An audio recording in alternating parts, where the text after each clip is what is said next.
All right. Well, welcome to another episode of New Wine Uncorked, and we're coming to you live this Friday. What is it? The second Friday of October already. Believe it or not. All right. Wow. Welcome to that's a little bit loud. Apologize for that. New Wine I love hearing my voice trailing on. This is how life is. Sometimes we feel like we get ahead of ourselves and so then get all discombobulated, or sometimes we're trailing ourselves and trying to catch up and we get discombobulated, and it's all cool. This is how life is, the reality of life, and this is what New Wine Uncorked is all about, seeking to step into the truth of who we are, into the reality of this thing called life, building relational bridges through Jesus Christ in contemporary culture. That's what New Wine Skins is all about. That's our mission. That's our hope. And that's why we do things like this, where we sit down and we dialogue and we seek to engage one another for the chance just to come to know one another, but also so as to understand that we are all very similar and very much alike, in the sense that we have these needs and these desires that, we're trying to fulfill. We're trying to find ways in which we see this life and to live it out with great joy, happiness, fun, all these kind of things, right? And so this month presents a couple of opportunities, especially for the Christian. For each one of us here on New Wine Uncorked, we follow this dude named Jesus Christ. And so that has a huge impact and significance for our lives. And so there's this group of people called Christians. And so in the month of October, there's some melee and some conversations that go on each year because of this thing called Halloween, or these celebrations. We have celebrations every month. Thanksgiving for Americans in November. Canadians, I think, just celebrated their Thanksgiving Day of Thanks. Overseas, they have a Day of Thanks the day after the 25th in December. For Scotland, we celebrated in England called Boxing Day, where they historically would fill boxes and send to those who are didn't have the ability to go out and buy gifts for their children. So this month, though, there's always discussion. So do Christians participate in something like Halloween, or should the Christian church abstain? There's a lot of talk about the church being a counterculture, creating this counterculture.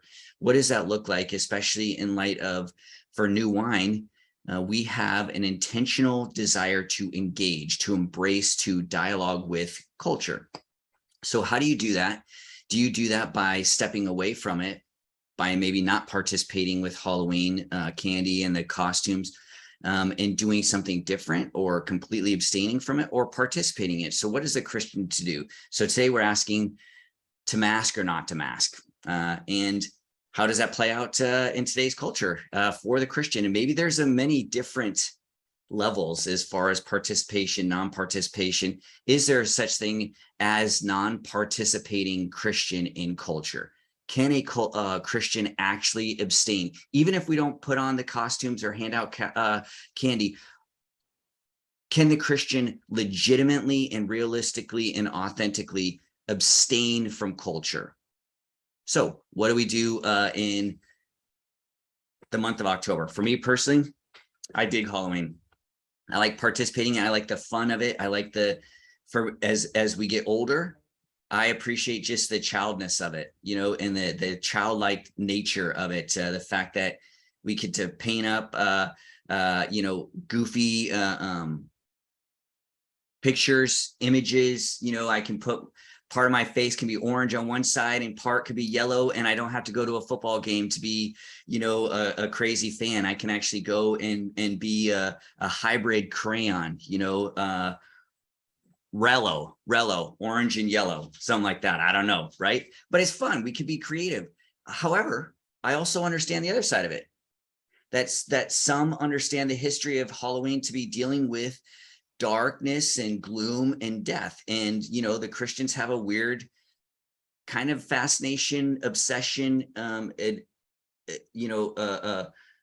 not like of death, because we don't call them usually funerals. We call them celebrations of life, but if you want to, anyways, that's another thing. But so how does the Christian today step into Halloween faithfully.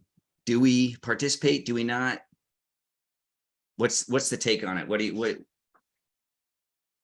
my I don't know. experts? Yeah, I don't know what Christians are supposed to do, but I'll tell you this: we do Halloween. I mean, we've done Halloween. We've enjoyed Halloween for all the same things you said, Matt. And I mean, and I've gotten in discussions. What I love about it is that in the past I've gotten in discussions with people that said how bad Halloween is, and uses the Bible, and they say they never will do Halloween, blah blah blah. And I'm like, okay, cool, have fun with that. And then the next year, they're like, "Hey, we're gonna go out for Halloween. We're gonna go trick or treating." So I just kind of, just it makes me smile, right? And I think the other thing too, I'll just toss this out. I don't know if there is a culture movement against Halloween, especially in the churches, because you know what? I just see it as repackaging. I mean, it's kind of like the church thinks, "Hey, this isn't Halloween. We don't celebrate Halloween." But it's like, so wait a minute, you're doing this on the 31st. Kids get to dress up, but they can only dress up as Bible people or Bible verses, and you're changing it from Halloween to harvest party. So it's like, I don't know what's counterculture. I don't know what's countercultural about that. So to me, it's like repackaging. So that's my feeling. When churches want to do that, that's great. But it's like, don't call it like, I don't know.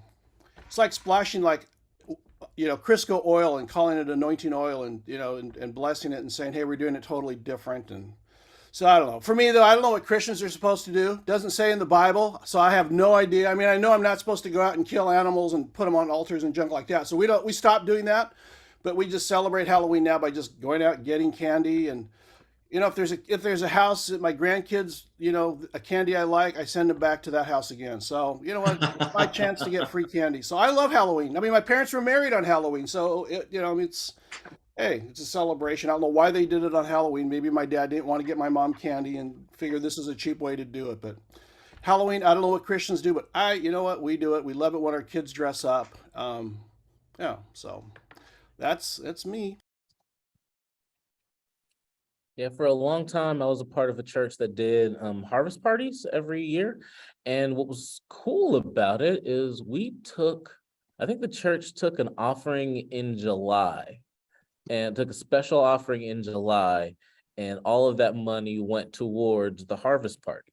And we would say no costumes, stuff like that. And then we'd have like all these, we had a big building, so we were using all the rooms for all these different games and stuff like that. All right. Then one year we weren't going to do the harvest party anymore because it was just too taxing on our children's church staff and all this stuff. I think it was something like that. But then like the last minute we decided to do one. And then we did a really quick offering at church and raised all this money to do it, bought all this stuff. And we didn't do all the stuff promotion we did before, no costumes. And it was, mostly limited to the kids at our church. And it ended up being, hey, this church is doing a harvest party. And the entire community came to our church.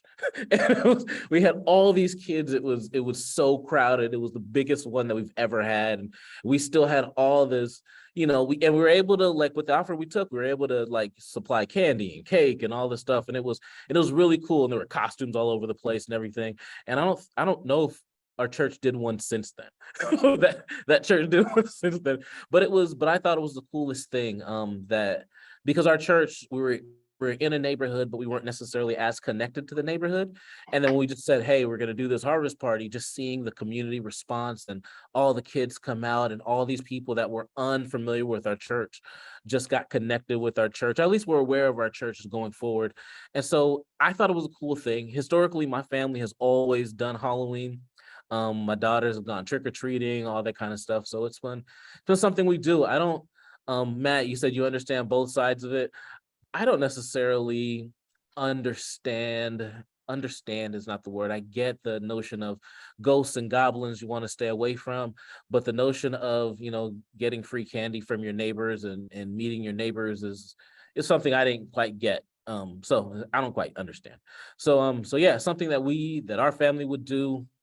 And it's an opportunity, I feel, just to get connected with your neighbors.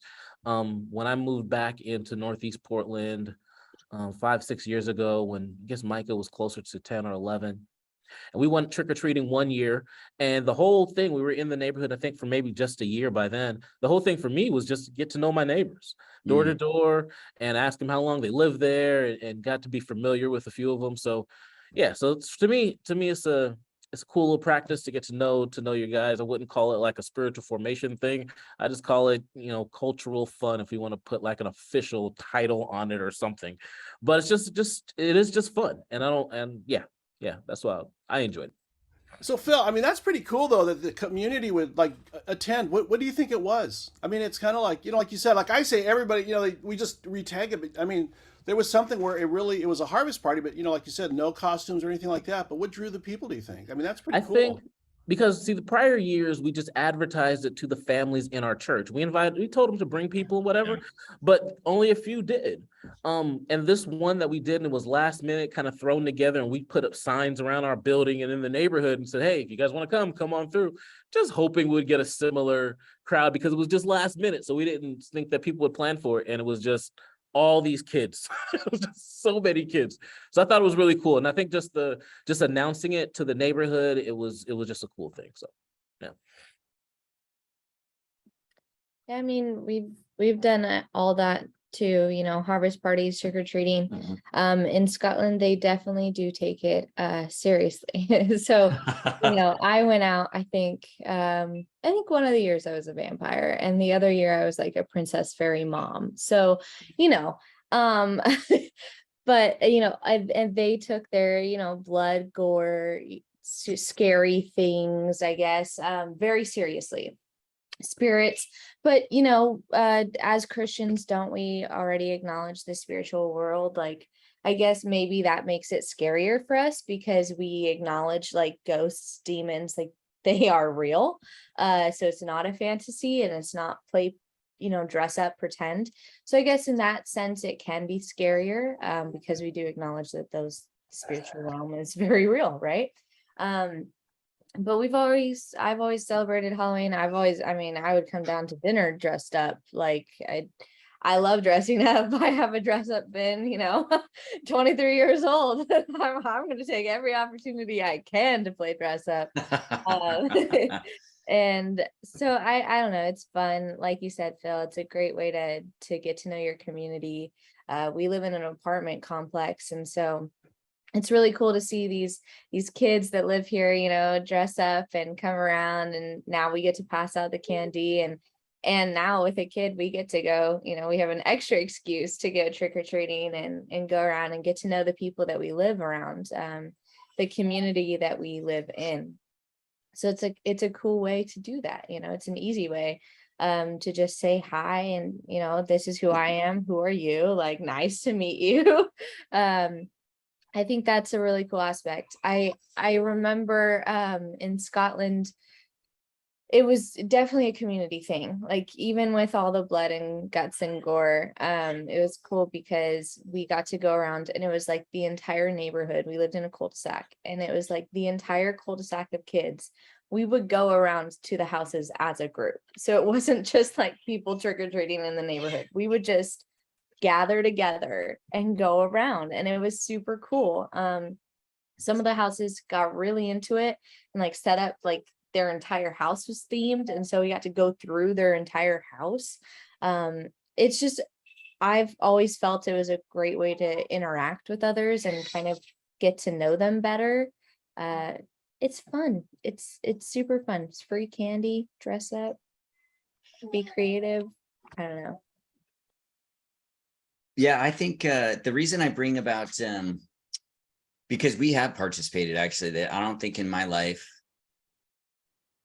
there's been a year where we haven't, we've never purposely abstained from it. And the reason I bring it up is because of the spiritual side of things, that I do want to acknowledge that there is a spiritual realm, that in Christianity, we do pray for protection, from evil spirits, from Satan's minions. Like, so there is, so I do take that serious. My question always is, so when people want to, if their concern is that, because all of us have acknowledged that the one side of it is fun. super fun. Biblically and spirit, theologically, my question is, but if we don't understand possibly do we need to understand historically how things came about? Because it's a both and. For all of us, we celebrate, we have fun, but we acknowledge that, okay, if it starts to get like, there's a certain level that we wouldn't participate with, even with dressing up and all that stuff, which is make-believe. This is, I think, where the consistency for the Christian, why I wonder, is because we participate with Christmas. We know that Jesus wasn't born on the 25th. Okay. So yeah, I know. Sorry, Jim. Sorry. And we know that Christmas for Christians isn't centered around this dude named Santa Claus, right? We understand. And so we acknowledge, and yet a lot of Christians still go through with Christmas. They still go through with gifts for some reason, right? Like, why do we give gifts to one another? There's no birthday. It's not my birthday, it's Jesus's birthday. And so on your birthday, Phil, I didn't give gifts to Jim and to Kayla, you know, we celebrated you. So on Jesus's birthday, it's silly why we give gifts to one another. So we do that. We don't question that. And then on Halloween, though, a lot of those folks who do jump into the Christmas giving and the gift giving then abstain from Halloween because they say, I'm not sure. And so that's why I want to ask the questions, because for me, consistency is the one thing that allows the world to see that we believe in this message. And Jesus is God incarnate. God theoretically puts on a mask, a costume called flesh, and comes and lives amongst us, with us, for us, to show us something. Would Jesus, I don't know, the festivals of the first century, we read in the Bible that Jesus was always amongst the people, always in the crowds. The apostles were, and my theology classes and my Bible classes, we talk about the Christian life today. When we read the letters of Paul and the words of Jesus, does our 21st century brain even have the ability to comprehend what was going on there? Because when he talks about suffering for the sake of the gospel, most of us look at our lives and go, I didn't get my second latte today. So you're right, there is a lot of suffering. And then the rest of us go, ha, ha, ha, we understand you're joking. But the reality is do we suffer? And then, so there's that aspect.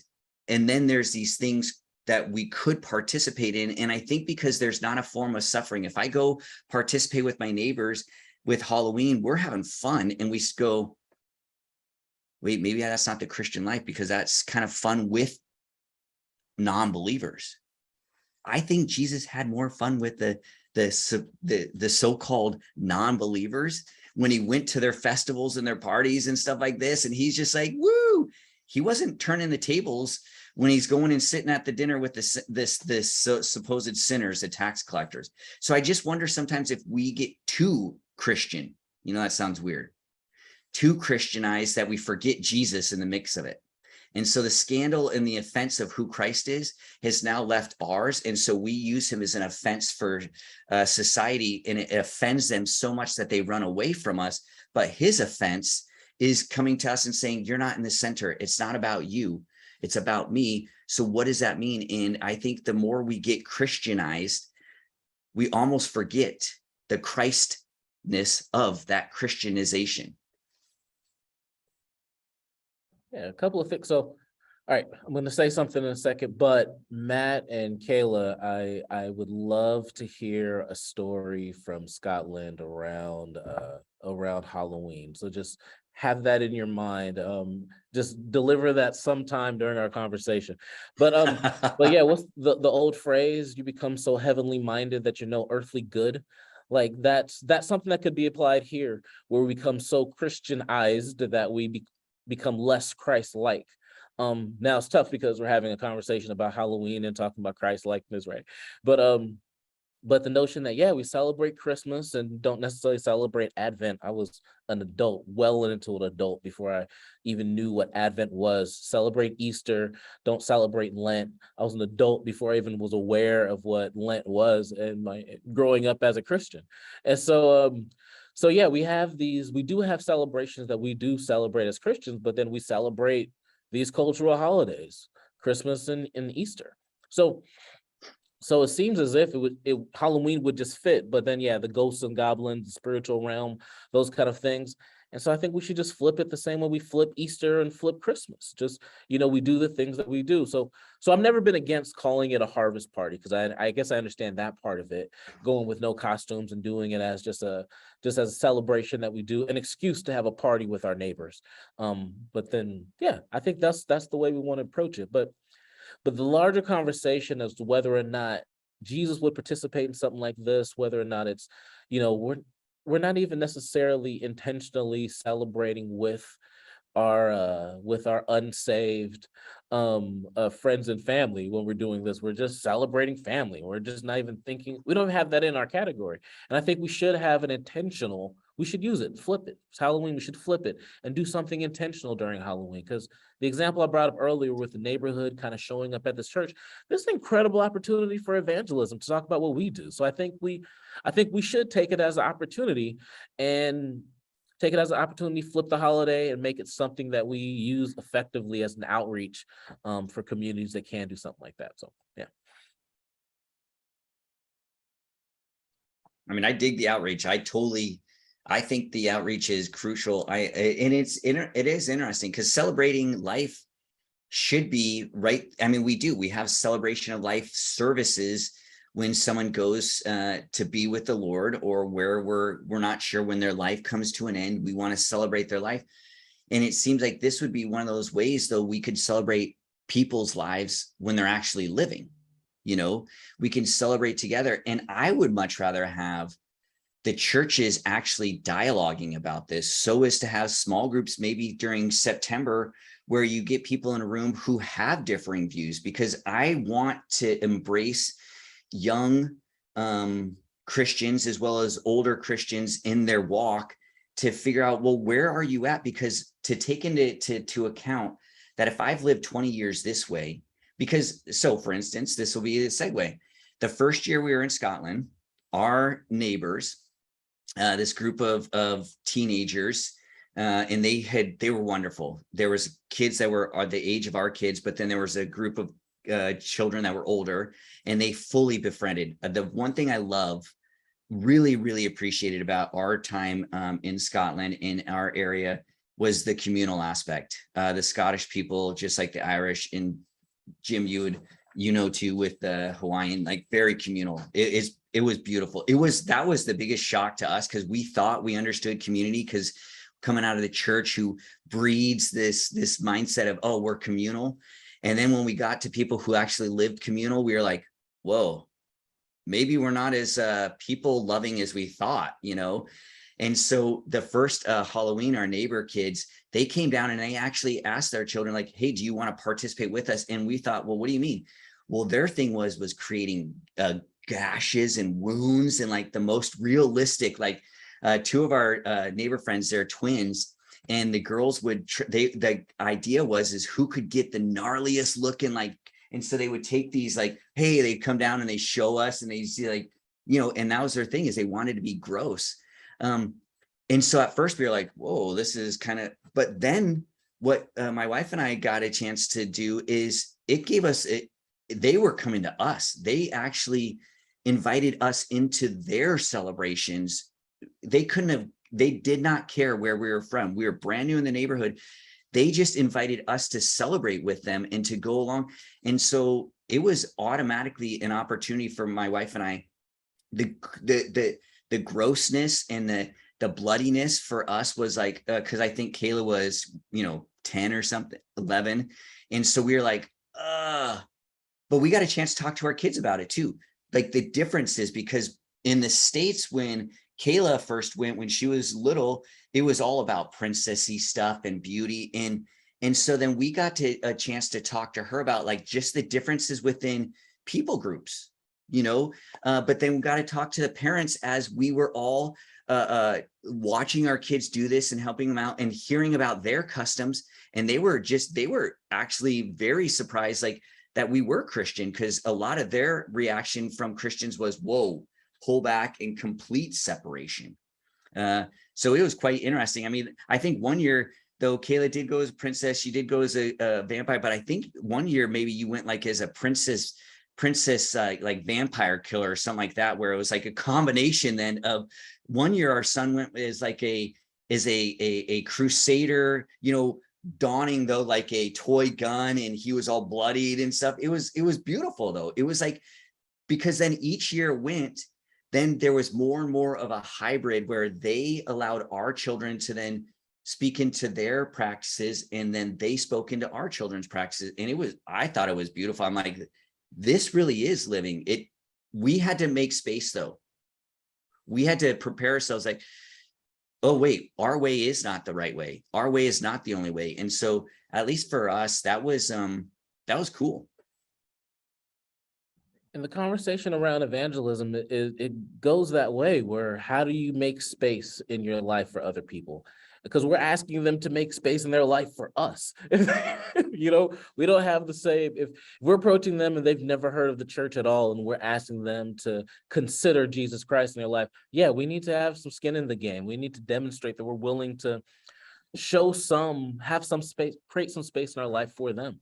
So yeah, the intentionality of using these spaces to make friends, to create space, all these kind of things it's just part and parcel with how we need to do evangelism more in the church, and just how to, introduce people to Jesus and the way we do things. Welcome to our world kind of thing, and say that we can flip these things and yeah, we can Christianize them per se, but we can do things to create space. So yeah, I like that. And you know what, Phil, just responding to that before Kayla and Jim jump in here, we don't think about the experience that we invite people into in the church. It might be just as offensive, or however you want to say, like, so we think the guts and the gore and the ghoulishness might be an offense towards our purity or things. But think about when we bring people into a church, there's 100, 200, 300, 500 people, all focused on whatever up front. This group of people, typically when we bring them in, they all have instruments. Cool. So this is a concert. Not really, because when we raise our hands, we're not raising them out towards those people. We're actually raising them up towards this up here. Okay. Oh, so God's up there? Well, not really. He's all around here. Okay. So, and then we sit, and this dude up front is going to pray over our lives, but I don't know him. So how's he praying for me? And wait, what are we praying to? This spirit that just is around, for what? Because this dude became a baby, but he was a guy. And then he goes into this woman who then is birthed, but she never gets pregnant from her husband. Like, I'm like, okay, so wait a minute. Before we start to condemn like the weirdness and the of others' messages, let's just be careful what we are expecting people to believe, and that we expect them to think that we are actually thinking rightly. And a lot of our message doesn't sound what would be considered sanity within a psychological realm. A lot of psychologists would say, oh, we need to, so just, I mean, that's a lot of space too, going into the making of the space to our own practices, that we expect, like Phil, you're saying. I mean, that's brilliant for us to remember is, well, what do we expect people to be okay with Christianity? Oh yeah, and that same person that was born without a father, that's earthly. Yeah, he died on public display in front of everyone, and then came back to life 3 days later and lives in the hearts of the people that follow him. I mean, because what if and we eat his yes, flesh and drink his blood, regularly. It seems like it's I mean, theoretically, if we really wanted to get to, I mean, because what if I was Jesus, like, and then if I pretend to be Jesus, or or one of the apostles, and we have blood, I'm Paul with the blood soaked clothes. What is that? That's Stephen's clothes. So again, the story that we step into for Christianity is not like this purified, sanitized, clean. I mean, dude, go read some of the stories with Ham and Noah and, I mean, David even, so it's like, Or just and read the Bible. Like every chapter has a crazy story in it. Like, I mean, I guess read the Old Testament. I guess the New Testament. No, because you got yeah, Stephen. We have so many crazy cutting stories. off the ear from Peter. I mean, that Yeah. seems that would have been pretty gruesome. I think if you would have seen someone's appendage just sliced off. And yet, I don't want to make light of, like, I want us to wrestle with this, because I know that there are many people of faith who go, okay, but what about this? I'm coming out of a past of Wiccan. I'm coming out of a past of sorcery and witchcraft. Then yes, I'm not going to go do my ministry in the bar if I've come out of 20 years of alcoholism. I'm not going to go do my ministry, in the casino if I had 15 years of so being mindful. But this is why the communal aspect is so essential, because then I get to partner with one of my Christian brothers and sisters who has thought through this, who is walking through this, and I get to walk with them. And oh, by the way, that's this thing called discipleship. And that's what Jesus says before he does something else crazy, is just lifts up, elevates, and goes, oh, by the way, make disciples of me, my Father, and the Spirit. Yes, three of us, not three gods, three of us, one God, right? Because this is the most same thing. But I think overall, just thinking through it, and wanting to be intentional in, well, do I or do I not? And how do I, whether it's Thanksgiving, Halloween, Christmas, whatever holiday it is, or event even, if you're thinking through it and you're being that intentional, like that in and of itself says, you're trying to be faithful to living out your faith in who Jesus is and how he does want us to live, and how, what does that look like, right? So having that thought process is not a bad thing. Wrestling with it is a good thing, because it just means that you are trying to authentically live out your faith in the midst of society in today's world, right? We are living in the world. We are called to live in it, not of it. What does that look like? What does that look like in the context of Halloween? So wrestling with it is a good thing. And I think, you're right. Like, there's a lot of new age stuff that can be, it can feel like it's got you in a chokehold. I know a lot of people personally who have come out of that, where it was a lot of like tarot cards and crystals, and these are the things that will heal you, and that can be entering into that realm of Halloween can be kind of like triggering almost if you have come out of that. And so there is that aspect. But I also think that, seeing it as a whole picture, right? Like when we read the Bible, yeah, the cross was a horror scene. When we, it was a massacre, it was a murder. So when we do get into the whole picture, right? Like when we're reading scripture, we are reading a lot of blood, guts, and gore. And that's just the reality of the Bible, which is kind of crazy to say. But so there's that side too, just being intentional and just being like thinking through your decisions, I think is a good thing no matter what. Saying, how do I live my faith authentically? That's always a good thing. But there's two sides, the community and the fun of it. I mean, in Scotland, I also think a cool thing that our neighbors did, they prepared us. They didn't let us go. Like, it was a different culture. We never gone trick-or-treating in Scotland. It's a whole different thing. You have to be ready with a joke. And so, and it has to be memorized. You can't just pull out a slip of paper and like, oh, what joke? No, you have to like have it memorized. And so they came over beforehand and we all got ready together, and it was like weeks of preparation. Okay, they had to perfect their fake cuts and stuff, so that is art, by the way. But so we, there was a lot of planning, which meant we were hanging out all the time and like planning this and having fun and like oh, what are you going to be? What are you going to be? Oh, how are you going to do this? And we would make our costumes. Like, there's no like going out and like just buying, a package pre-made. That was not. We made our costumes. So we sat there together and like would make them. And then they were like, okay, here's how it's gonna go. You gotta have at least 3 jokes. We can't all have the same one. So let's have like, I think we got like a list of like 10 together for the whole group of us. And we would rotate through them. And we sat down and we memorized all 10 jokes, because in order to get candy, or they gave out money too, you had to tell a joke. So they would be like, trick or treat, and you would have to respond with a joke. If you didn't, you didn't get anything. But we weren't ill prepared. We weren't caught off guard, just because we were the Americans in the neighborhood. They brought us in and they were like, here's how it's going to go. Let's prepare you, you that way you participate, you get candy too.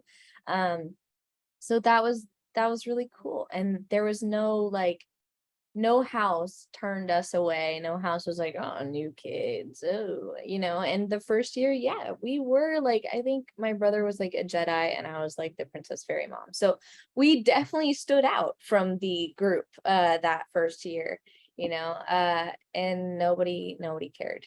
We were still just as invited to participate, just as welcomed. So it's really cool.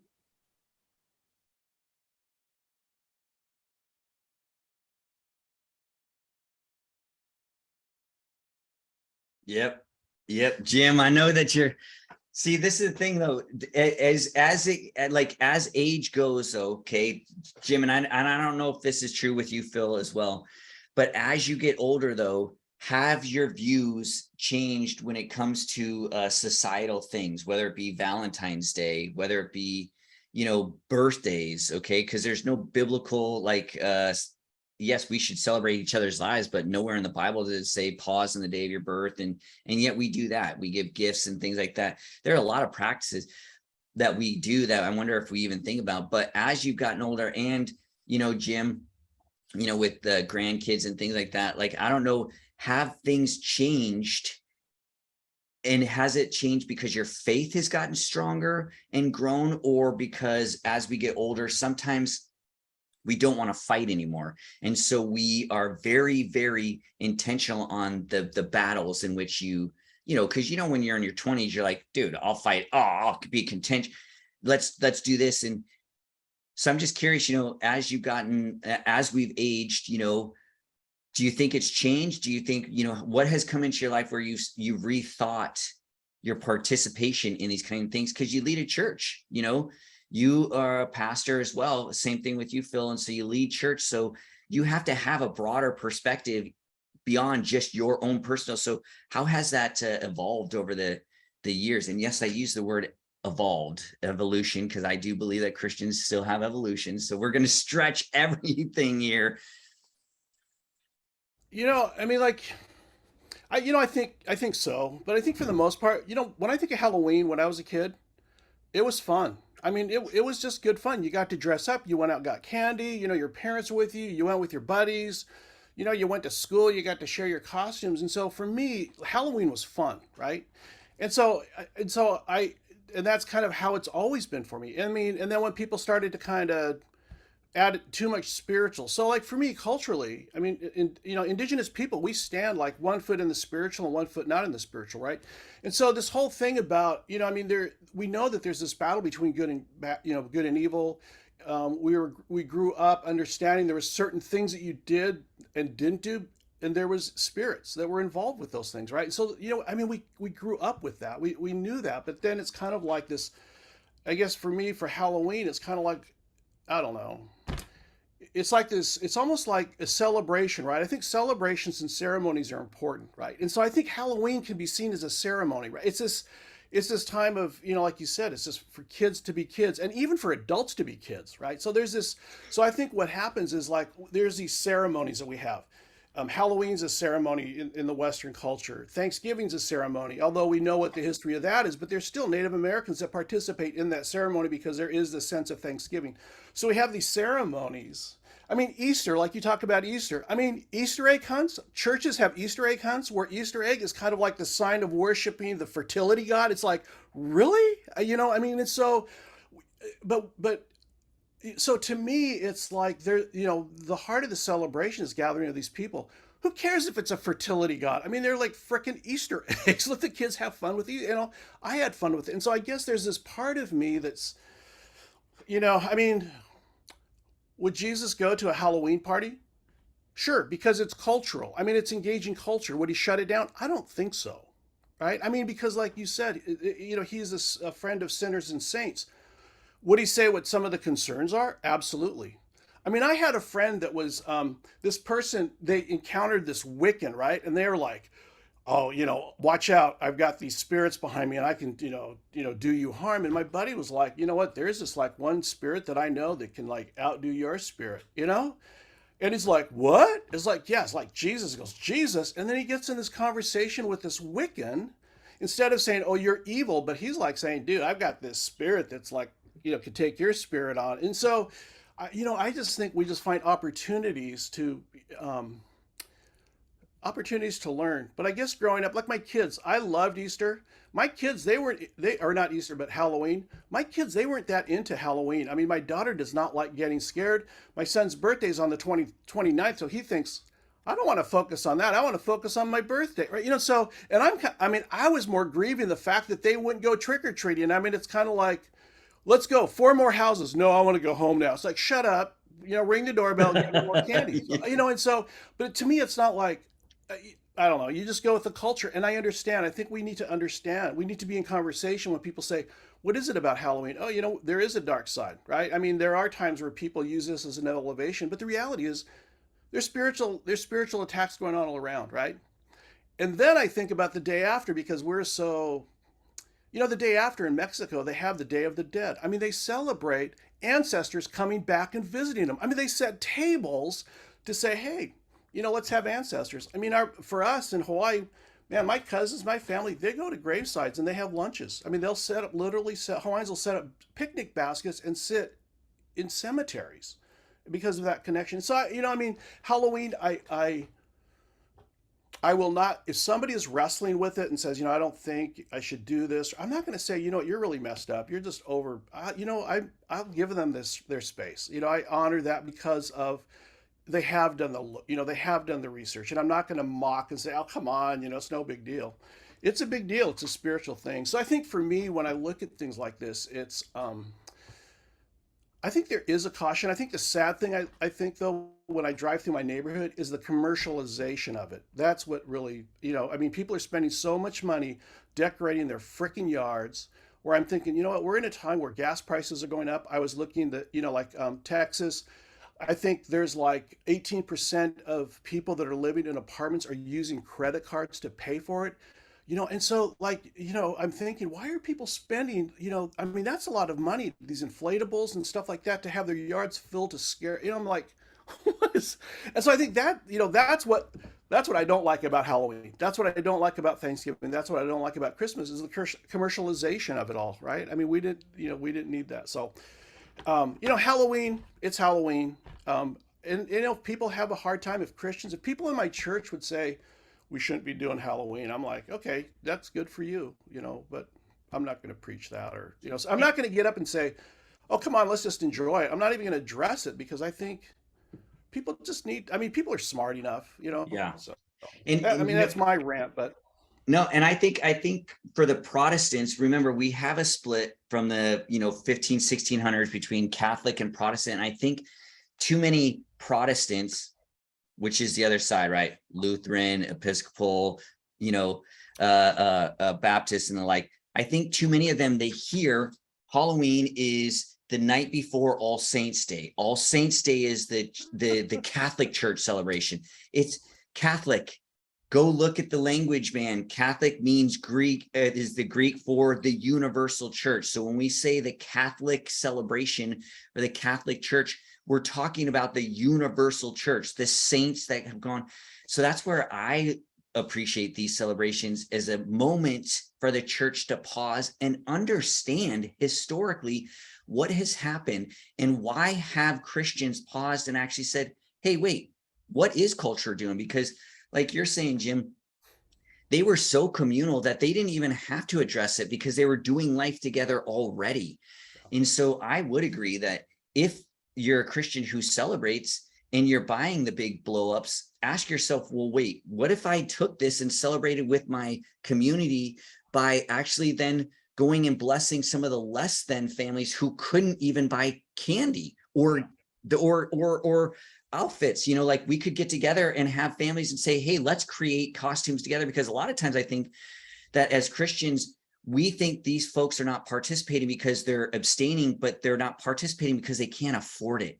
And so their kids, because like you're saying, Jim, it's so commercialized that where when we were in Scotland, making the outfits was that was expected. And if you had a pre-made costume, you were inauthentic. Whereas here, it's like you have to go buy your costume to be authentic because everything is commercialized. So, I mean, and that's just we'll talk about that next week, the commercialization of Christianity, right? But I think you're right, man. In understanding the church did have a reason for this. Why wouldn't we celebrate the lives of those who have gone before us? Why not? We are historically, the church is. So they have gone before us, but they're also there with us because this eternality thing. And so I think I would just rather pause regardless of where we're at and go, I need to be in my community. So if you don't have someone to discuss this with, that to me says, why? Ask yourself, if you don't go, wait, I'm going to go talk to my church community and you go, I don't have a church community. That to me is more of the issue than the fact that you celebrate or don't celebrate Christmas or Halloween. Is we need to be doing this in dialogue right here, because when we get off, the four of us can still and will continue to dialogue with one another because we are communal. We do life together. And I think that's primarily what my hope is regardless of where you land, wearing mask, no decorations, ton of decorations. Are you discussing though with those in your life? Do you have a community group where you actually wrestle and work through these things? I think for me, that's what I would be asking myself is, can I even dialogue with someone? Who do I go to? If it's Google, step back and go, why?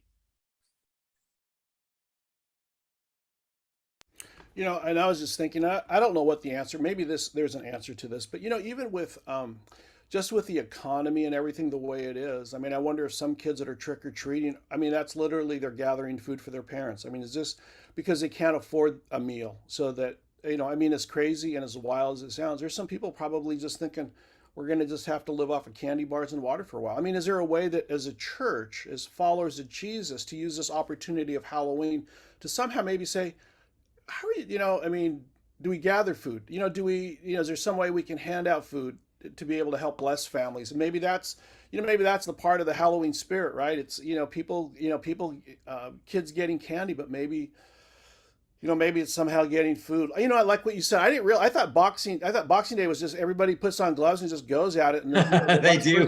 Candy, but man, what a great thing, Boxing Day. I mean, to be able to box things up, just have a day, say, let's, I mean, I know church, we do it always, like Christmas. Phil and I talked about this whenever people say, hey, I remember the rescue mission. Hey, we'd like to come with, Thanksgiving or Christmas. They're like, man, we'll get on the waiting list. But they said, but you know what?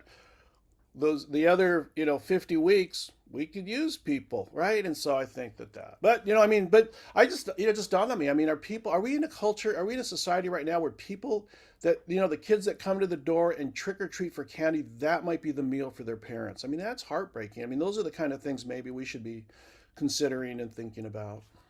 Yeah, and for some kids, this is the only time ever they feel normal because they get a candy bar like the rest that they see. They get these things that they never can have because it's just not even a thought for their parents. And so, I mean, that I agree with Jim. I hope all churches are wrestling with that. How can we use this opportunity when we know people are going to come onto our campuses if we do trunk or treat or something like that, to really, really get to know those families? Can we as a church pray so that those families that are coming in, we will the Lord will make known to us which of those families need to come back next week and the week after, where we don't do trunk or treat, we actually do meals, meals and blankets or something like that, where we meet our community, and that's what a great thing, and so over the next couple of weeks, for everyone who's watching this, who's taking this in, if you do have a belief in Christ, one of the things that we should be doing is praying for the sake of this world. And so this is a call out for each one of us. And the four of us are going to challenge ourselves, and we're going to commit to this, praying for churches on the 31st, that we're going to use this. The Lord presents opportunities for the church to be evangelistic. I know a lot of people, that's a naughty word nowadays, to go evangelize your community. This is an opportunity where Christians don't even need to go out. As much as I don't like requiring people to come to the church, I think the church should be going out. This is an opportunity where people readily come to the parking lots of the churches. And so might we be mindful over these next couple of weeks to be praying for the hearts and the souls of the church, so as to be open and embracing, so that we can then be praying for those folks to come onto our campuses, and that the Lord will create opportunities for us to see the people in our community who really do have need for basic food, clothing, and community, right? So we totally appreciate you joining us for this, another edition of New Wine Uncorked. It's New Wine, New Wineskins, where we're seeking to build relational bridges, contemporary culture through Jesus Christ. And through the likes of Halloween or Christmas or Easter, events in your neighborhood, opportunities for us to be the truth of Jesus Christ, the way, the truth, and life, which is love. And this world we know needs love. And so we're stoked that you took some time out to join us once again for this edition of New Wine Uncorked. And until next week, on behalf of Jim and Phil and Kayla, I'm Matt. We'll see you on the flip side. Have a good one.